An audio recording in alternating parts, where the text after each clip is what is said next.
Bom, esse é mais um Papo com a Liga. Meu nome é Elisa, eu sou produtora de conteúdo ambiental há mais de 20 anos e atualmente eu faço parte da Liga como coordenadora da newsletter. Esse é o meu primeiro papo da Liga e hoje eu estou aqui com uma convidada muito especial, a Duda, Maria Eduarda Nascimento dos Santos, essa menina de 24 anos e que também faz parte da Liga das Mulheres pelo Oceano, pelo GT das Mulheres Negras. Então, Duda é filha e neta de pescadores, nasceu e cresceu e se criou em São Miguel dos Milagres, um paraíso na terra, e desde os 9 anos atua na conservação ambiental, por assim dizer, né, Duda? Conta pra gente. Sim, então, eu sou de São Miguel dos Milagres, como você disse, um paraíso, e é uma cidade que está inserida dentro da unidade de conservação APA Costa dos Corais, né? Nós temos a segunda maior barreira de corais do mundo, barreira contínua, só perde para a da Austrália. E aí faço parte da comunidade tradicional de pescadores da região.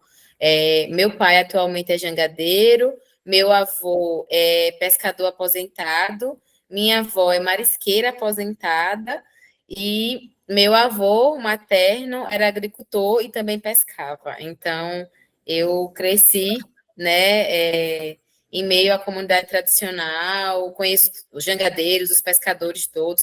Pesco também, já fui pescar em alto mar, então, enfim, é algo que realmente eu sinto esse pertencimento, né, da comunidade tradicional, e desde os 9 anos que eu venho atuando de forma direta e indireta na área, né, ambiental. Com 9 anos, meu pai, enquanto jangadeiro, né, que levava os turistas para fazer passeios de peixe-boi, ele me levava para as ações do ICMBio, que é o órgão gestor da unidade de conservação. Então, eu participava de mutirões de limpeza, das palestras, enfim, várias ações que aconteciam. Eu fui me inteirando, né?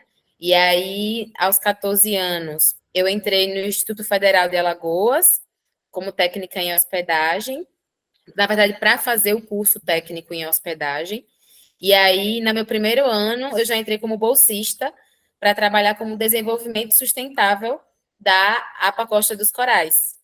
E E conta aí, pra gente, como que é essa sua trajetória de se envolver com a APA Costa dos Corais? Como que é trabalhar com a população local? Quem sabe essa população e como ela vê hoje o ambiente do seu entorno? Você que conhece tão bem, tem isso na raiz, como que é falado o ambiente do entorno deles e como que é a sua trajetória de envolvimento na sim, APA Costa dos Corais? pronto. Então, como eu havia falado, né, com esses 9 anos, eu já fui me inteirando, participando das ações. E aí, aos 14 anos, eu entrei, na verdade, aos 13 anos, eu entrei no IFAL, né, o Instituto Federal de Alagoas. Foi aí que eu tive esse contato com a pesquisa voltada para a Costa dos Corais, né, onde eu pude perceber, ter essa percepção dos pescadores e da comunidade local acerca do ambiente em que eles vivem. E aí, em paralelo a isso, eu participava do grupo Jovens Protagonistas, que era um projeto do ICMBio, para poder realmente, né, fazer com que os jovens da comunidade fossem protagonistas, né, pudessem participar e atuar nas ações socioambientais da região. Então, eu participava dos fóruns, das reuniões dos conselhos, do Conselho da APA Costa dos Corais, e aí também, aí aos 14 anos, eu entrei como auxiliar administrativa da Associação Peixe Boi, que é uma associação de turismo de base comunitária, né, que realiza. Inclusive, meu pai é um dos condutores da associação, ele é um dos cofundadores. Então, assim, acabou que eu fui realmente me inteirando e me encontrando, né, na área ambiental. Desde os 6 anos eu quis cursar direito, mas aí com esse amplo, né, contato com o meio ambiente, entre os 13 e 14 anos, eu me encontrei na área do direito ambiental. E aí sigo, né, até hoje, de acordo com essa minha trajetória.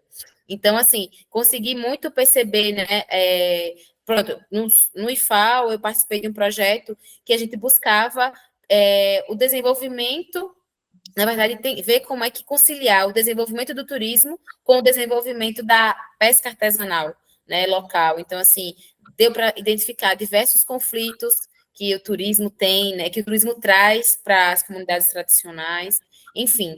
E aí, assim, de acordo, né, com essa minha trajetória, eu fui percebendo, né, não só essa sensação de pertencimento que os pescadores têm, mas também as fragilidades que a comunidade enfrenta de acordo com a especulação imobiliária da região, enfim. E aí, eu saí do IFAL, né, e fiz vestibular, passei tanto para a Universidade Estadual aqui de Alagoas, como para a Federal, e aí fiz a Universidade Federal. Na faculdade, eu fui coordenadora socioambiental do centro acadêmico, nunca tinham tido, né, uma coordenação socioambiental, eu que cheguei e falei, não, a gente tem que tratar sobre o meio ambiente na faculdade de Direito.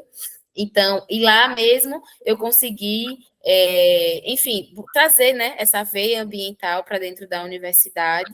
Inclusive, o meu TCC, né, A sobre... gente já vai falar dele, calma aí. Dá para dizer que você, enquanto advogada, é a voz dos corais e dos peixes-boi? Então, Conta para a gente como que é ser advogada ambiental e estar super ligada na APA e, ao mesmo tempo, saber que você não só defende no seu cotidiano, fazendo parte da APA, né, sendo de São Miguel, mas também agora na sua profissão, né?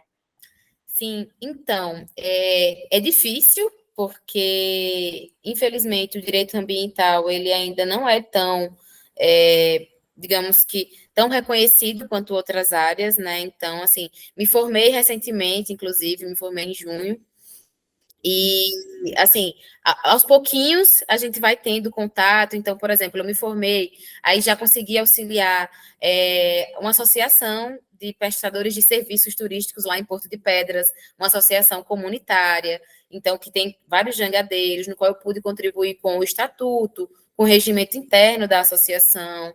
Consegui também, né, já atuar auxiliando empreendedores para retirar sua licença ambiental, né, de forma correta, e aí também solicitando autorização para o órgão gestor da APA Costa dos Corais, para poder fazer as construções. Então, assim, eu me reconheço como uma ativista, né, socioambiental, e que, assim, eu procuro, a partir da minha profissão, levar os ensinamentos, né, levar as questões e as ações socioambientais. Inclusive, eu tenho um Instagram, né, que profissional, que eu procuro levar a tratar as questões das legislações, enfim, do que tudo envolve, né, a parte socioambiental, para que as pessoas realmente saibam e consigam, enfim, conservar o meio ambiente, né, de forma consciente. Tá sem áudio. Pronto. Agora Vamos foi. falar um pouco do PCR, né? Para quem não sabe, o projeto Conservação Recifal, que é um projeto que conta com o apoio do projeto Toyota e existe desde 2017. Quais são os resultados que já foram obtidos em prol da conservação dos corais, propriamente dito?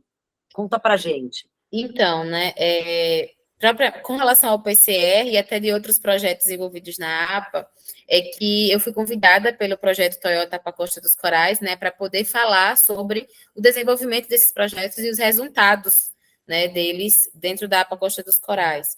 Então, com relação ao PCR, eles conseguiram, né, identificar um maior crescimento de peixes, né, e de uma maior biodiversidade nas áreas fechadas, que foram sendo criadas, né, dentro da APA Costa dos Corais.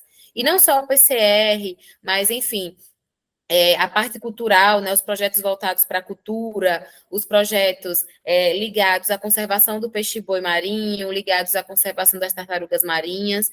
Então, assim, é importante mencionar que tais projetos só tiveram êxito, resultados, porque teve essa parceria, né, público-privada, importante, porque, assim, se fosse depender apenas do recurso público, infelizmente, a gente ainda não conseguiria ter tantos resultados, né? É importante Mas falar é isso. importante. Pois é. E, Duna, vamos voltar um pouquinho para o direito ambiental, né? A gente sabe que há uma desregulamentação legal para proteger as comunidades caiçaras, principalmente aqui, né, que é no litoral paulista, a gente chama né, a população caiçara e a população pesqueira, que forma uma população meio que a esmo da sociedade e do avanço, como você citou, da especulação imobiliária, da indústria pesqueira. Conta para a gente como que, sobre o trabalho do seu TCC, que chamava Pescadores e Pescadoras Artesanais, Regulamentação Pesqueira e a Efetividade das Normas de Proteção a essa comunidade nacional. Conta para a gente um pouquinho. Então, essa comunidade tradicional, né? Então, o meu trabalho ele teve como objetivo analisar a efetividade das normas internacionais e nacionais, né, e o seu reflexo no plano de manejo da APA Costa dos Corais em relação à proteção dos pescadores e pescadoras artesanais. Eu falo um pouco, né, sobre a Política Nacional de Desenvolvimento Sustentável e Aquicultura, da aquicultura e da pesca, né, a Lei 11.959 de 2009, que é a principal lei assim que regulamenta a questão pesqueira a nível nacional, né? Trago também os códigos, as resoluções que foram feitas, né, realizadas em âmbito internacional pela Organização das Nações Unidas para a Alimentação e Agricultura. E aí eu consigo, no meu TCC, enfim, trazer alguns recortes, né, que aí dá para perceber, por exemplo, a defasagem da política nacional, né, do desenvolvimento sustentável da agricultura e da pesca, tendo em vista que há uma ausência de dados oficiais, informações científicas e definições técnicas sobre os recursos pesqueiros, sobre os atores sociais, né, da cadeia produtiva da pesca, e a falta da clareza no estabelecimento das competências da autoridade pesqueira. E aí essa fragilidade, né, da política pesqueira e a postura estatal de colocar em segundo plano a pesca artesanal, né, acaba marginalizando a pesca artesanal e priorizando a pesca industrial, sendo que a pesca artesanal, é importante ressaltar, que é responsável por boa parte da produção para consumo direto da população local, né, enquanto que a pesca industrial visa principalmente satisfazer o mercado exportador. E aí tudo isso resulta na inaplicabilidade das normas, né, relativa à proteção desses pescadores, e ainda ocasiona um processo de desigualdade e de exclusão dos pescadores. E aí, quando a gente fala sobre a garantia dos territórios tradicionais, é importante mencionar a política nacional, né, dos povos e comunidades tradicionais, que a gente tem, e é um marco regulatório, né, para essa comunidade, e que trata sobre os acessos aos recursos naturais, que tradicionalmente utilizam, né, da reprodução física, cultural e econômica dessa comunidade. Porém, a gente tem, por exemplo, nessa questão dos territórios, apesar de ter, por exemplo, a Convenção 169, que também fala que precisa-se, por exemplo, se você fazer alguma intervenção naquela área, precisa ter uma consulta prévia, né, livre, dessa população, para saber o que é que eles acham acerca dessa intervenção. Apesar disso, né, muitas coisas acabam sendo feitas aqui no Brasil sem seguir esse regramento. Inclusive, é importante mencionar que acerca do território, né, das comunidades tradicionais, existe um projeto de lei, né, que está em tramitação desde 2020, que foi apresentado na Comissão de Legislação Participativa, por meio de uma mobilização do movimento dos pescadores e pescadoras artesanais. E aí foi apresentado o PL 131/2020, que dispõe, né, sobre o reconhecimento, a proteção, a garantia do direito ao território das comunidades tradicionais pesqueiras, tida como um patrimônio cultural, material e imaterial, né, sujeito à salvaguarda, à proteção, à promoção, bem como o procedimento para a identificação, delimitação e demarcação do território dessas comunidades tradicionais. Porém, apesar de ter sido apresentado em fevereiro de 2020, o último despacho, né, e olha que está em regime de prioridade de tramitação, foi em 17 de fevereiro de 2020, ainda está aguardando a criação de uma comissão temporária para analisar a matéria. Então, assim, você consegue perceber, né, a falta de seriedade, a falta de reconhecimento da legislação nacional com essa comunidade tradicional, que é a pesca artesanal, né? E aí, quando você vem para a APA Costa dos Corais, tem essa questão do plano de manejo da APA e a problemática do turismo, né? Porque quando você vem para um local que agora está passando por uma especulação imobiliária gigantesca, né? E aí, enfim, a cada dia que se passa, que você fecha os olhos e abre, existem vários empreendimentos sendo construídos e muitas vezes empreendimentos que não são sustentáveis, né? Com donos de pousada, por exemplo. Quando eu fazia o projeto no Instituto Federal de Alagoas, a gente ia entrevistar os pescadores, eles diziam que eles mandavam queimar as palhoças dos pescadores, porque não queria que as palhoças estivessem do lado do seu empreendimento.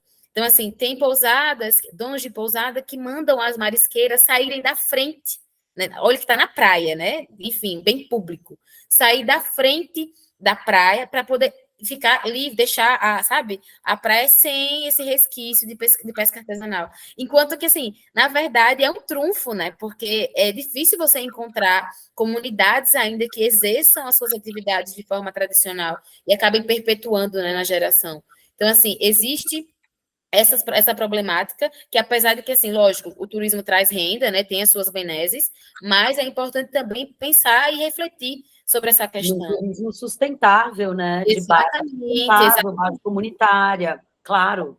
exatamente. E aí, assim, no meu TCC, quando a gente analisa a regulamentação pesqueira, né, existem normas internacionais, recomendações internacionais para os países, né, enfim, que fazem parte da FAO, acerca da pesca artesanal, né, ou da pesca de pequena escala, no sentido que os estados eles deveriam colocar em prática as políticas pesqueiras inclusivas e não discriminatórias, que permitam que os pescadores, em especial as mulheres, consigam um rendimento justo, né, pelo seu trabalho, estimulem e políticas essas que estimulem a conservação, o ordenamento sustentável dos recursos naturais, facilitar o acesso, né, a esses recursos de acordo com a legislação nacional.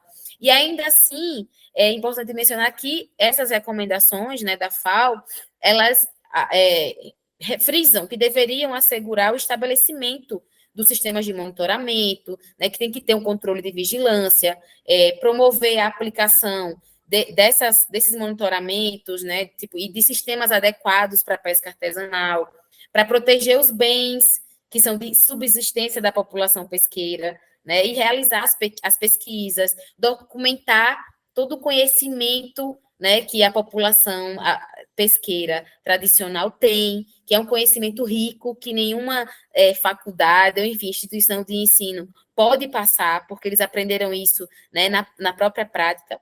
No entanto, a partir da análise, né, que eu fiz no meu TCC, de acordo com as normas internacionais, assim, eu cheguei à conclusão que o Brasil não está seguindo, né, as recomendações referentes à proteção dos territórios pesqueiros, a necessidade de pesquisa, de monitoramento do setor pesqueiro, uma vez que até o momento não há instrumentos que garantam a permanência das comunidades tradicionais, né?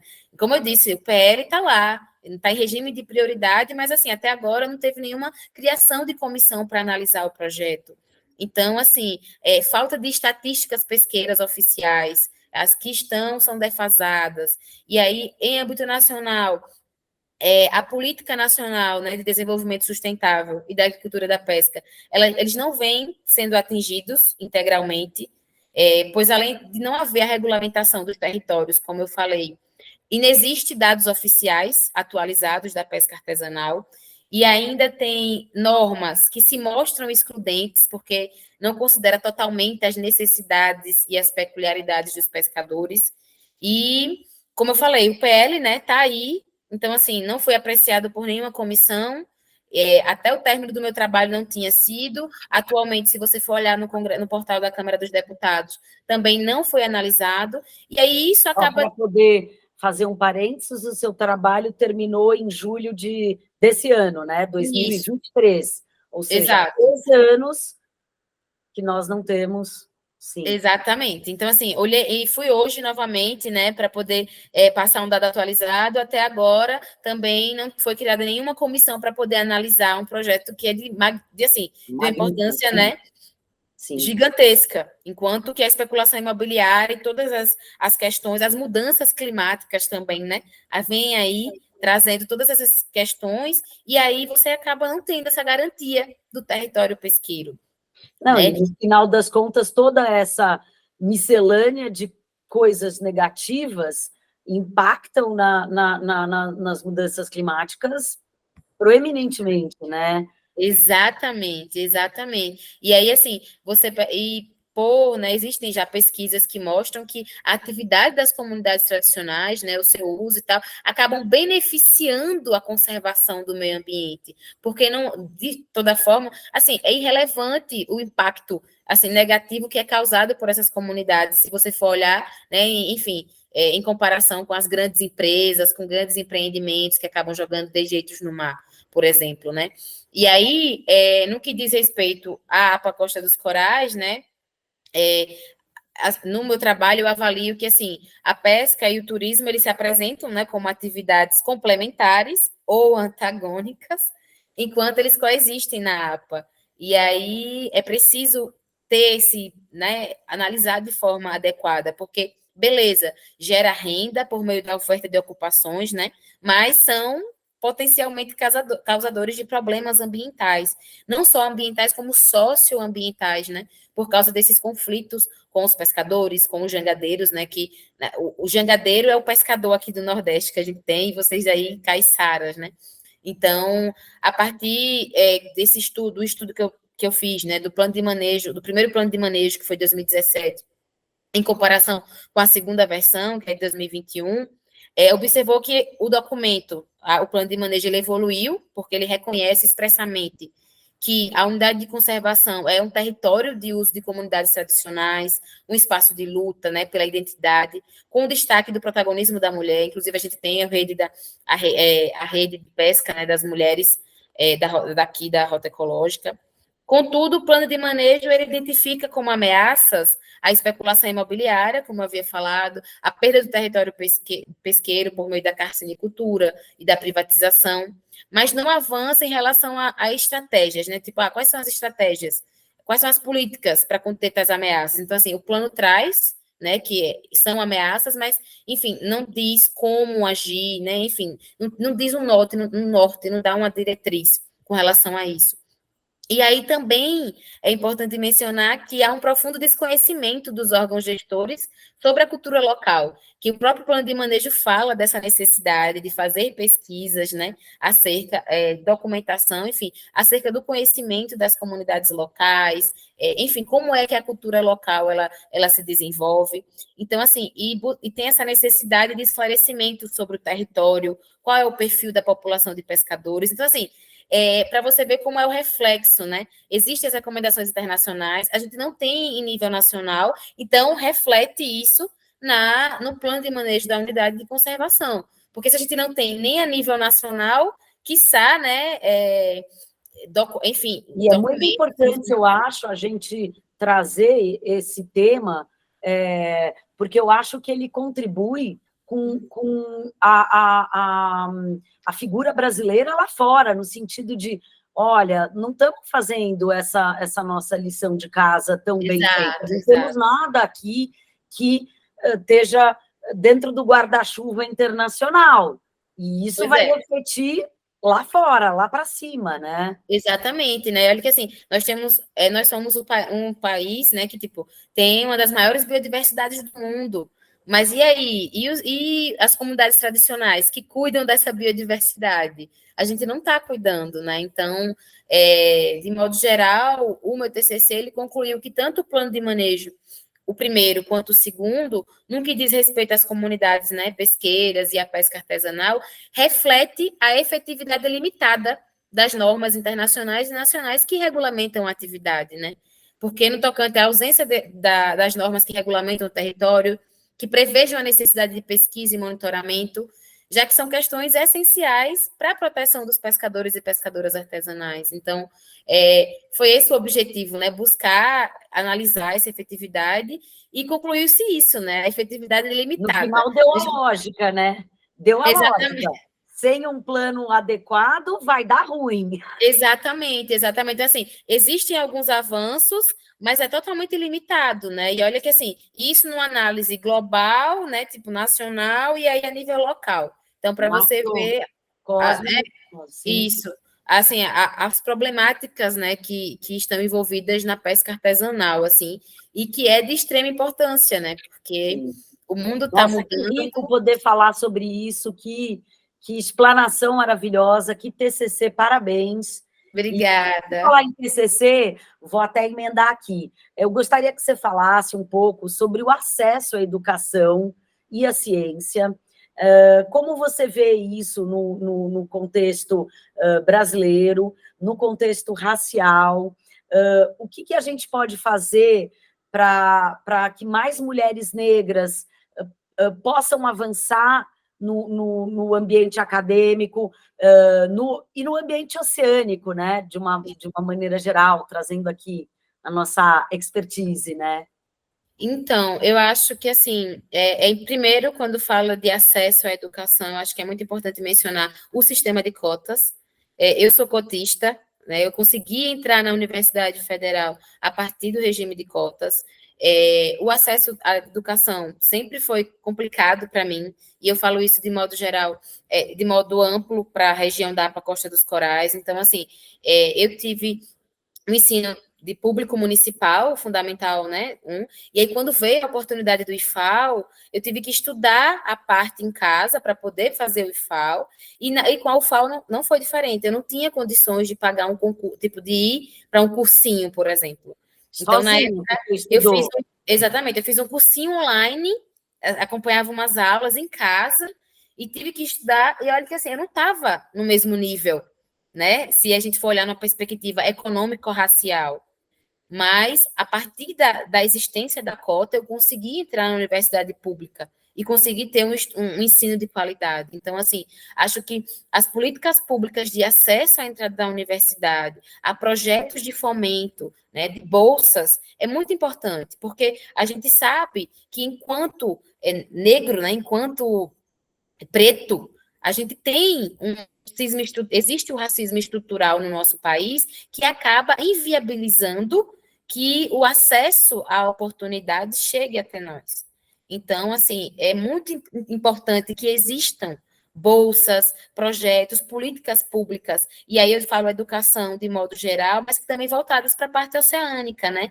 Que existe, por exemplo, uma educação socioambiental, que a gente não tem nas escolas. Então, assim, tudo que eu aprendi desde pequena vem dos projetos e das ações externas à escola, né? Então, assim, lógico que na escola se fala sobre biologia, sobre ecologia, mas essa expertise, né, que você acaba criando foi de acordo com a vontade minha. Eu participava de todos os projetos e todas as ações. Minha mãe ficava louca. Menina, você está saindo direto. Mas, enfim, na verdade, ela disse que eu não tive infância porque eu vivia nos projetos e nas ações. Mas isso porque era algo, uma vontade minha. Mas que tal existir projetos que acabem incentivando e motivando que as pessoas participem, né? Então, assim, a gente com certeza vai ter pessoas mais conscientes socioambientalmente, né? E de modo geral, até numa perspectiva político-étnico-racial. Duda, para fechar esse papo maravilhoso, e também porque eu sei que você, coitada, trabalhou o dia inteiro, conta para a gente como tem sido participar da Liga. Você falou que você é recém-chegada. O que você espera, né, desse movimento em rede que atua pelas mulheres de uma forma ou de outra que estão ligadas ao mar? E deixa um conselho para meninas da sua idade, para a gente que também está início de carreira. O que você falaria para a gente? Então, essa minha participação na Liga eu estou adorando, porque, assim, vou falar especialmente da minha experiência do GT Mulheres Negras, né? Que realmente é um espaço de acolhimento, então a gente consegue se escutar, né? Falar sobre as nossas experiências cotidianas, e isso voltando não só para a parte oceânica, mas para todo o resto, né? Porque o oceano ele é interdisciplinar. Né? Então, assim, você tem que, para poder falar de oceano, você tem que falar de política pública, você tem que falar de meio ambiente, você tem que falar de educação. Então, assim, quando você vê, está falando sobre tudo. Então, é muito importante existir o GT de Mulheres Negras para poder realmente lidar com as nossas questões, né, das nossas peculiaridades, e também ter a Liga das Mulheres pelo Oceano para a gente poder ter esse local, né, para poder falar e buscar políticas públicas, enfim, para a gente poder conservar o nosso oceano, que é tão importante para a existência de todos os seres vivos do planeta, inclusive a nossa existência, né? E aí, para as pessoas, né, para as mulheres, especialmente de início de carreira, eu só recomendo que não desistam, porque o início, ele é difícil. Você se vê depois da faculdade assim, meu Deus, o que é que eu vou fazer agora? Inclusive, eu ainda estou nessa, né? E agora? E agora? O que é que acontece? O que é que vai acontecer? Mas aí é não desistir, buscar se qualificar, que eu acho que é importante, procurar se qualificar, se especializar na área que você gosta, que as oportunidades elas vão surgindo. E se elas não surgirem, a depender da raça, né, da questão econômica, a gente vai atrás até conseguir. Porque não pode existir, porque assim, se a gente desistir, a gente vai acabar passando uma ideia para a sociedade de que a gente nunca vai conseguir chegar, alcançar, né, os espaços que a gente nunca alcançou. Então, a gente precisa realmente persistir, e a importância da Liga das Mulheres pelo Oceano, do GT Mulheres Negras, é que a gente vai conseguir se apoiar, né, conseguir chegar e crescer e buscar oportunidades juntos, porque ninguém solta a mão de ninguém, né? Essa é Adoro. essa lição que que delícia, que delícia. Tanta coisa importante. Muito, muito obrigada, Du. Adorei que nós fizemos aqui uma tela de fundo. Eu aqui homenageando os corais, em homenagem a você aí com esse ar mais paulista. E eu queria agradecer, lógico, à Liga, que tem sido, de fato, um exemplo de autoconstrução, com base em muito trabalho e muita parceria, e especialmente a você por mais esse papo com a Liga. Obrigada, Duda. Eu que beijo agradeço. Incrível. Muito obrigada. Foi um prazer.